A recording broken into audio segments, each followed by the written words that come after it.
നമസ്തേ. സന്ദേശമാല കാണുന്ന എല്ലാവർക്കും എൻ്റെ വിനീത നമസ്കാരം. എല്ലാവരും സന്ദേശമാല ഒന്ന് സബ്സ്ക്രൈബ് ചെയ്യുക, ഷെയർ ചെയ്യുക, മറക്കരുത്. നമ്മുടെയൊക്കെ ജീവിതത്തിൽ ധാരാളം സന്ദർഭങ്ങളിൽ നമ്മൾ ജ്യോത്സ്യന്മാരെ കാണാൻ പോവാറുണ്ട്. പല കാര്യങ്ങൾക്കായിട്ട്. വീട് താമസമാകുന്നതിന് വേണ്ടി കുറ്റിയടിക്കുന്നത് തൊട്ട് കട്ടിൽ വെക്കുന്നത് തൊട്ട് പാലുകാച്ച് വരെ ഒരു ജ്യോത്സ്യൻ്റെ സാന്നിധ്യം നമ്മൾ ഉറപ്പിക്കാറുണ്ട്. അതുപോലെ തന്നെ വിവാഹ കാര്യത്തിൽ പല സന്ദർഭങ്ങളിലും മുഹൂർത്തങ്ങൾ കുറിക്കാൻ ജ്യോത്സ്യനെ കാണാറുണ്ട്. ജ്യോത്സ്യൻ പറയുന്ന മുഹൂർത്തത്തിലാണ് നമ്മൾ പൊതുവെ വിവാഹം നടത്താറുള്ളത്. എല്ലാ കാര്യങ്ങൾക്കും നമ്മൾ ജ്യോത്സ്യനെ ആശ്രയിക്കുന്നു. ഇന്നിവിടെ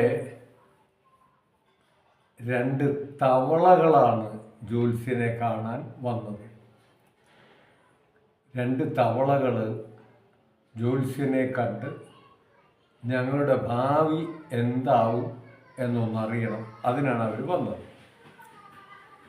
ജ്യോത്സ്യരെ, ഞങ്ങളുടെ ഭാവി എന്താവും എന്നൊന്നറിയണം, ഒന്ന് ഗണിച്ച് നോക്കണം. പേരും നക്ഷത്രവും വയസ്സും എല്ലാം പറഞ്ഞു കൊടുത്തു. ജ്യോത്സ്യർ രാശിഫലം എടുത്തു വെച്ചു, കബഡി നിരത്തി ഗണിച്ച് നോക്കി. ജ്യോത്സ്യർ പറഞ്ഞു, നിങ്ങളുടെ 2 പേരുടെയും ഗ്രഹനില വളരെ മോശമാണ്. മുങ്ങിച്ചാവാനാണ് നിങ്ങൾക്ക് യോഗം, 2 ആൾക്കും. ഇത് കേട്ടതും 2 തവളകളും ഒന്ന് അങ്ങോട്ട് മാറി മാറി നോക്കി. ഇയാൾക്കൊന്നും അറിയില്ല. 24 മണിക്കൂറും വെള്ളത്തിൽ ജീവിക്കും, നമ്മളെങ്ങനെ മുങ്ങിച്ചാവാനാണ്? നീ വാ എന്ന് പറഞ്ഞ് ആ തവളയെ കൂട്ടി 2 തവളകളും പുറത്തേക്ക് പോയി. പുറത്തേക്ക് പോകുന്ന വഴിയിൽ പല സ്ഥലങ്ങളും സന്ദർശിച്ച് പോകുമ്പോൾ കിനാശ്ശേരി ഹൈസ്കൂൾ ഗ്രൗണ്ടിലെത്തിയപ്പോൾ അവിടെ ക്രിക്കറ്റ് നടക്കുന്നു. ആ ക്രിക്കറ്റ് കളി കണ്ടങ്ങനെ നിന്ന് കുറേ നേരം ആസ്വദിച്ചു. സമയം പോയത് അറിഞ്ഞതേയില്ല. സന്ധ്യയായി, ഇരുട്ട് വീഴാൻ തുടങ്ങി. 2 പേരും വീടുകളിലേക്ക് മടങ്ങി. പോകുന്ന വഴി ഒരു കല്യാണ വീട് കണ്ടു. കല്യാണ വീട്ടിൽ, പണ്ടൊക്കെ കല്യാണ വീടുകളിൽ പുറത്ത് ഒരു ടാർപോളിങ് വലിച്ചു കെട്ടി അവിടെയാണ് വെപ്പ് വര ഉണ്ടാക്കുക. കല്യാണം നാളെയാണ്. വയ്ക്കാനുള്ള പച്ചക്കറികൾ, ചെമ്പ് പാത്രങ്ങളെല്ലാം അവിടെ കൊണ്ടുപോയി വെച്ച് ഇട്ടുണ്ട്. അവിടെ 2 പെട്രോമാക്സും കത്തുന്നുണ്ട്. ആ പെട്രോമാക്സിൻ്റെ ചുറ്റും ധാരാളം പാറ്റകൾ ഇങ്ങനെ കൂട്ടമായിട്ട് പാറി നടക്കുന്നു. ഇത് കണ്ടപ്പോൾ തവളകൾക്ക് സന്തോഷമായി. നല്ലൊരു ചാകര അങ്ങോട്ട് വെച്ച് പിടിച്ചു.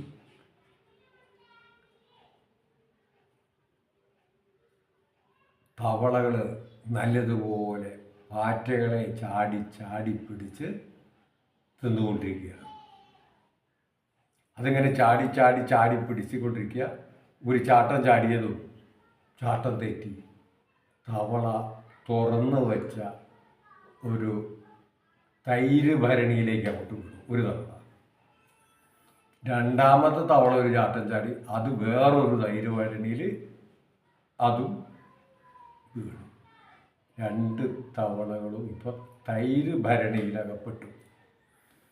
ആ തൈര് ഭരണിയിലിരുന്ന് തവള ചിന്തിക്കുക, വെറുതെ ജ്യോത്സ്യനെ കുറ്റം പറഞ്ഞു. ജ്യോത്സ്യൻ പറഞ്ഞത് എത്ര ശരിയാണ്. മുങ്ങിച്ചാവാനാണ് യോഗമെന്നുള്ളത്. ഒരു തവള അതും മനസ്സിൽ വിചാരിച്ച് ആ തൈര് ഭരണിയിൽ കിടന്ന് ചത്തു. യോഗം മുങ്ങി ചാവാനല്ലേ, അതങ്ങനെയല്ലേ നടക്കുള്ളൂ എന്നുള്ള ചിന്തയോടെ അവിടെ ഇരുന്ന് അങ്ങോട്ട് ചത്തു. രണ്ടാമത്തെ തവളയാകട്ടെ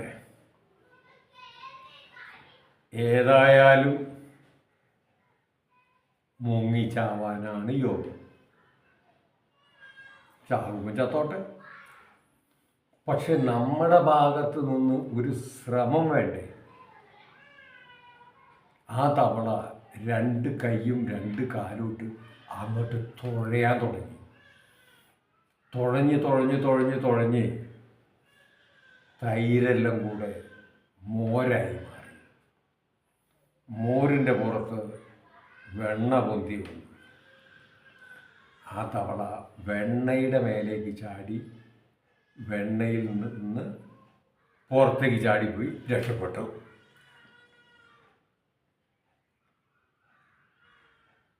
ജ്യോത്സ്യൻ പറഞ്ഞത് മുങ്ങിച്ചാവാനാണ് യോഗം. പക്ഷേ നമ്മുടെ ഭാഗത്തു നിന്നുള്ള ശ്രമം കൊണ്ട് ആ തവള രക്ഷപ്പെട്ടു. ഏതിനും നമ്മുടെ ഭാഗത്തു നിന്നൊരു ശ്രമം ഉണ്ടാവണം. നിനക്ക് ആ ജോലിയൊന്നും കിട്ടൂല എന്ന് ഒരാൾ പറഞ്ഞാൽ അയാൾ ജോലി കിട്ടൂല എന്നല്ലേ പറഞ്ഞത്. ഇനിയിപ്പോൾ ഞാനെന്ത് ശ്രമിച്ചിട്ടെന്താ കാര്യം എന്ന് വിചാരിക്കാതെ ശ്രമിക്കുക. അതിനുള്ള പരിശ്രമം ഉണ്ടാവണം. അപ്പോൾ വിജയം നമ്മുടെ കൂടെ വരും. പരിശ്രമിക്കുക ഏതിനെയും. അധ്യാപകൻ പരീക്ഷയ്ക്ക് അടുത്തപ്പോൾ ഒരു വിദ്യാർത്ഥിയോട് പറഞ്ഞു, ഒന്നും പഠിക്കാത്തൊരു മണ്ടനല്ലേ നീ വെറുതെ പരീക്ഷ എഴുതാതെ കണ്ട. ക്ലാസ്സിലെ മറ്റുള്ള കുട്ടികളുടെ മുമ്പിൽ വെച്ചിട്ടാണ് ഇത് പറയുന്നത്. ആ വിദ്യാർത്ഥിക്ക് വളരെ നാണക്കേട് തോന്നി. അധ്യാപകൻ അങ്ങനെ പറഞ്ഞത് ശരി. എൻ്റെ ഭാഗത്തു നിന്നുള്ള പരിശ്രമം ഉണ്ടാവണം. ഓരോ പാഠവും വ്യത്യസ്തമായി മെനക്കെട്ട് അങ്ങോട്ട് പഠിച്ചു. ഒരാളുടെ സഹായമില്ലാതെ പഠിച്ച് പരീക്ഷ വന്നപ്പോൾ എല്ലാം അങ്ങോട്ട് എഴുതി. ആ പരീക്ഷയിൽ ഉന്നത വിജയം നേടിയത് ഈ വിദ്യാർത്ഥിയാണ്. അധ്യാപകനെന്ന് പറഞ്ഞതുകൊണ്ട് പരീക്ഷ പാസ്സാവില്ല എന്ന് പറഞ്ഞ് മിണ്ടാതിരുന്ന പാസ്സാവൂ. ഏതിനും നമ്മുടെ ഭാഗത്തുനിന്ന് ശ്രമം ഉണ്ടാവണം.